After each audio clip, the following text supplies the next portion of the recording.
সাইমা বলল, তাহলে ভেতরে আসুন বলেই ভেতরে চলে গেল। শিহাবও হাসি মুখে ঢুকলো। বেডরুমে ঢুকতেই সাইমা বলল, আমাকে পিনটা একটু লাগিয়ে দেবেন?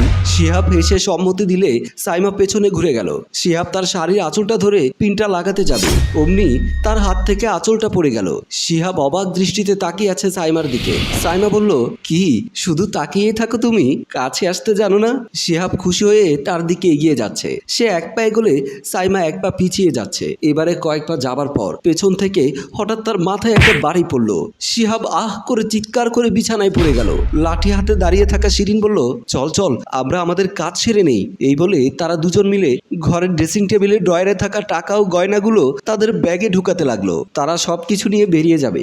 এমন সময় মেন দরজা খুলে ঘরে ঢুকলো শিহাবের স্ত্রী স্মৃতি। তা দেখে শিরিন ও সাইমা একদম ভরকে গেল। থতমত খেয়ে সাইমা বলল, আপনি কি শিহাব সাহেবের স্ত্রী? হ্যাঁ, আপনার জন্য সুন্দর একটা শাড়ি কিনেছে আপনার স্বামী।